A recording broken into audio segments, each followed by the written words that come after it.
Hello and welcome to another video of Google Cloud Generative AI and LangChain do-it-yourself tutorials. In this video, I'm going to talk to you about the use cases between LangChain and GenAI. I'm going to focus on three different use cases. The LLM chains, I'm going to show you what does the chain in LangChain means. Then we are going to do Q&A on a PDF and then summarization on a website. So please note that this video is the continuation of the video from the previous one. In the previous one, where it was 3A LangChain and GCP PaLM introductions, the previous video, we talked about how to get started with LangChain and GCP PaLM and enable the three models. The three models are LLM, text, chat, and embedding. So what you're going to do is use 3B, which is use cases for LangChain and GCP PaLM. You're going to follow the same thing. You're going to run the pip install for a few libraries. Then you're going to authenticate yourself. I would highly recommend you to make a copy and save a copy in the drive. And then this step is the setup step. As explained in the previous video, you want to enter your cloud project, Google Cloud Project ID in this.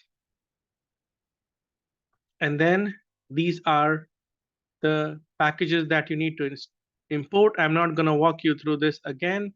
Please look at the previous video, as I said. So imported all the types of libraries. Next, this is the utility function that is going to rate limit the embeddings API. Please understand that the Google Cloud Platform prevents high rate of embeddings, and therefore it is related to quota. So for embeddings, there is a quota limit that is by default implemented on Google Cloud. This function ensures that you don't get those errors that are related to quotas. Please ensure that you use this utility function in all of your projects where you are using embeddings. This makes sure that you don't hit any quota restrictions. Next on the list is models. So the three models that I spoke before, the LLM using text-bison, chat uses chat-bison, and this uses text embed. So a quick one, these are the three models, text-bison, chat-bison, and text embedding gecko. All of this will be explained in the previous video. Now, let's get to the new content here. So chains. What are chains? Chains are concepts wherein LLMs, output of one LLM can go into second LLM. Or the chains could be as complicated as get the PDF, do the embeddings, and tokenize it. It could be as easy as looking at or reading a website page and then doing a summarization on top of it. So these are the three use cases that we are going to talk about today. The first one is simple sequential chains. In this, output of one prompt is going to be sent to the second prompt for answers. Let's look at it. The use cases that you're going to use simple sequential chain for understanding the location that the user is interested in. And based on the location, get a classic dish for that particular location. And when you get the dish, in the second prompt, get the recipe of the dish. So get the dish from the location, and for this dish, get a simple recipe. Look at that. First, you need to know the location to get the dish, and then you need to learn the meal or the dish to get the recipe, right? So I'm going to run this. The template is your job is to come up with a classic dish from the area that user suggests, and then look at the location and then response. Please note that the user location is in curly braces. Now, prompt template. This prompt template was explained in the previous video. LangChain prompts provide a prompt template that you could define and reuse. In this, the input variable is the variable which is in the template under curly braces. And then you have template as this template. So when you run this, it is going to hold. I'm going to run it in a few seconds.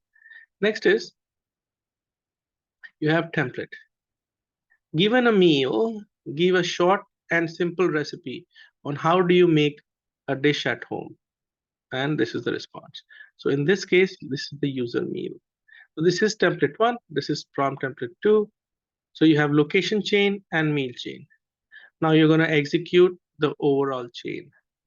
This is simple sequential chain, and you create a list of chains that you have to run, location first and then followed by the meal, verbose equal to true.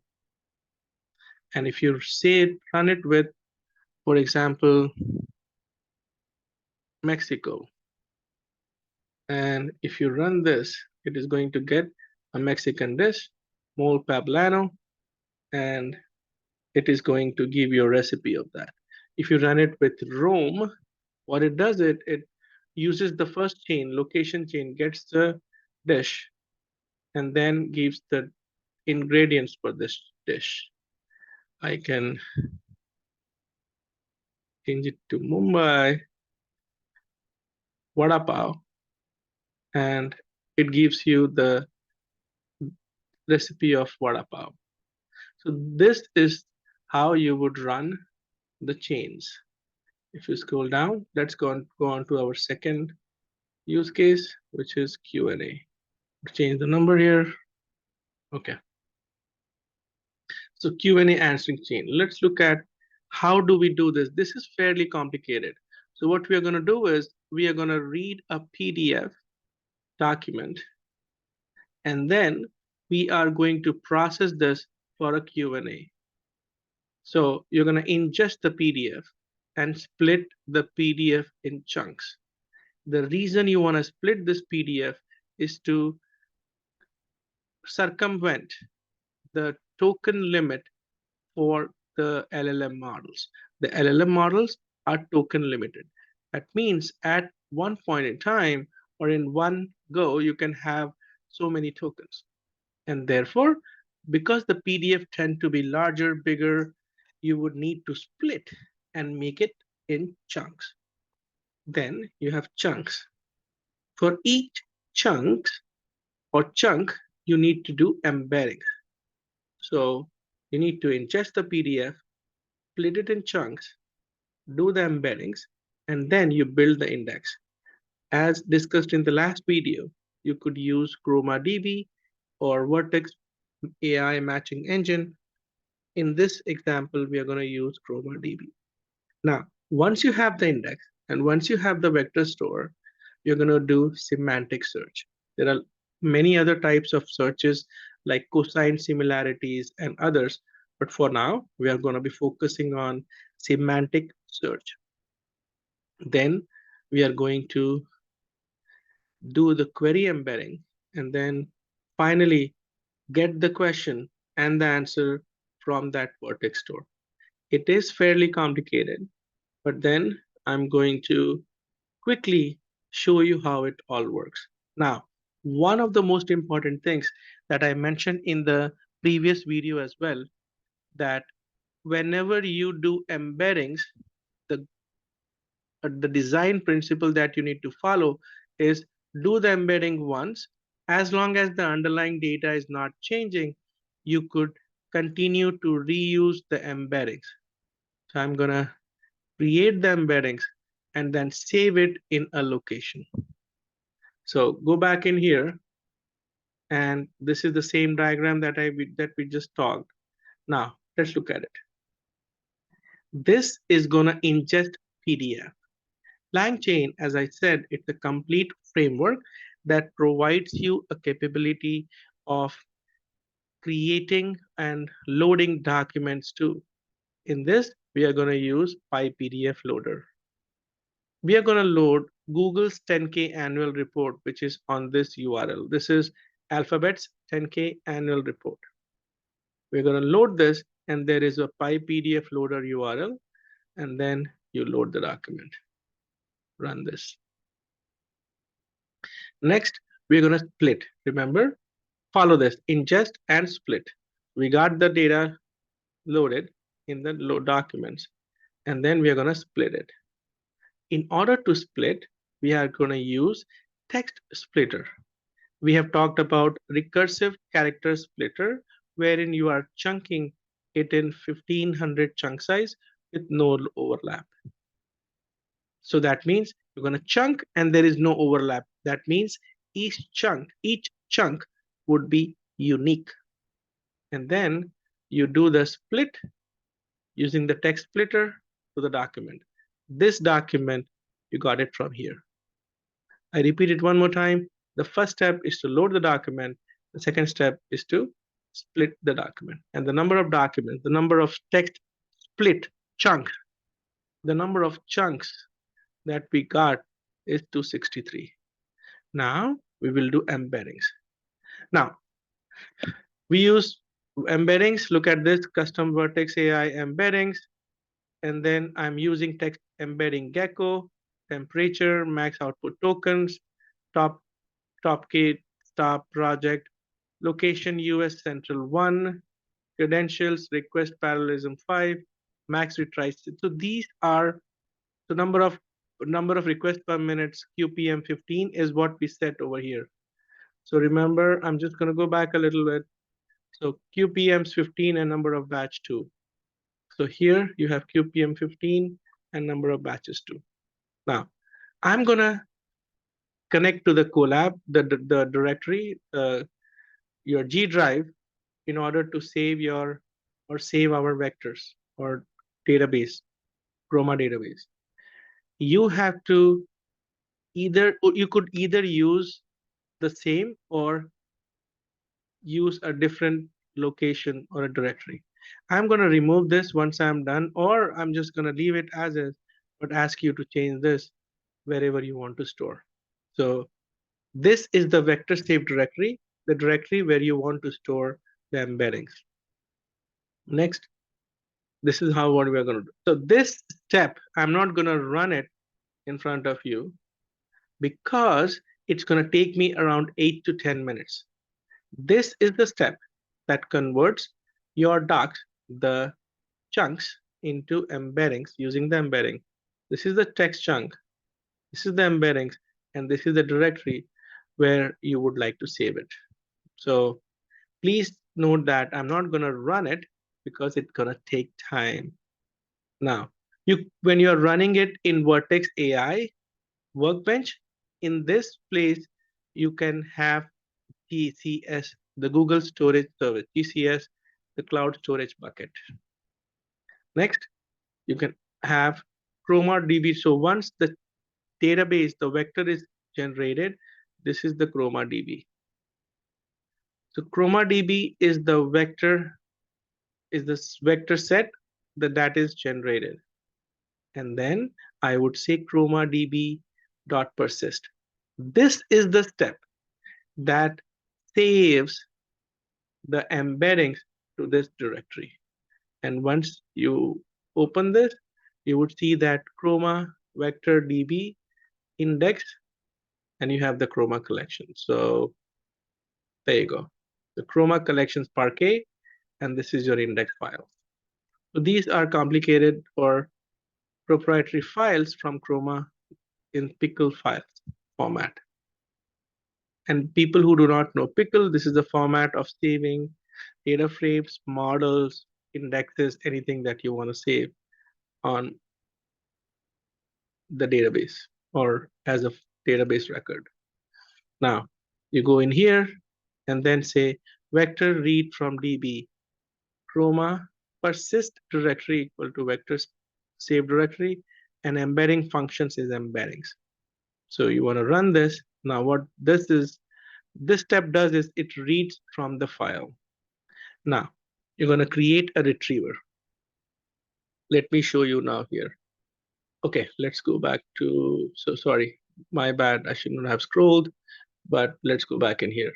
So we are done with this. We build the index.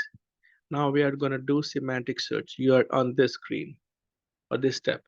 So this is the retriever. We are going to do a similarity search with two nearest neighbors. So imagine in a numeric, which is the vector store, you are doing a similarity search on retriever.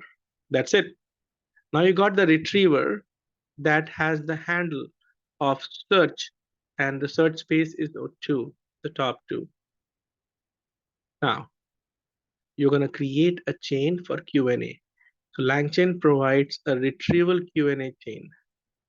Retrieval Q&A chain is going to use from chain type. That means it is going to use the text-bison 001. Remember LLM. The chain type is tough. There are multiple other types of chains, but tough is the most commonly used ones. Then retriever and return source document. Return the source of the document true. So again, there are 4 inputs to this, and I'm going to format this a little bit. So you have LLM, chain type, retriever, and return source document. Now, if I ask what the Alphabet's net income in 2022, you would see the result that is printed. This is the query. The result is 59,972. The source document is the document. And you would see that it tells you exactly where it came from. So page number 50. This is the source, temp PDF, but page number 50. So if you look at the page number 50 in the PDF, net income in 2022 was 59972. That is the power of LangChain. Now, how much office space reduction took place in 2023? So if I run this, it says page number 31 from the original document. And on page number 31, it says 0.5 billion in the first quarter and almost 0.5 billion here as in this document. So that is the power of LLM. Now, let us look at summarization chain. This is another use case from LangChain. So the summarization chain, we are going to use web-based loader. That means we are going to use this particular website or URL, and then we are going to load it in documents. I'm going to run this. The same step, split in the text using recursive character splitter. Here we are having an overlap, split into docs, and then summarize. Please note that you are doing a summarization and not Q&A, and therefore we may not need an embedding here. So I repeat, this particular snippet of code would use, this is the summarization use case. In order to summarize, there is a load summarize chain module from LangChain. You are going to load the document, split the text, and then use the load summarize chain. Because you are using a summarization example for the web page, you do not need to embed. You're not doing a Q&A. And therefore, I'm using the chain type map reduce. There are lots of other chain types like stuffing, which is the most common, as we used for Q&A earlier, map reduce, refine, map recanc, and you can look at the documentation over here. So I run this, and you would see that it reads the document The total number of document, that means the split is 13,667. Sorry, and then so don't worry, this is step by step summary, but this is the final summary of the page. And if I go there, you would find that this page deals with the grounding techniques of LLM. So again, this was the summarization example and therefore may not need embeddings there. So with that said, 3 use cases: summarization chain, Q&A, and simple sequential chain. I hope this was useful, and all of these are available in the GitHub repository. Please use them as you like. Thank you so much.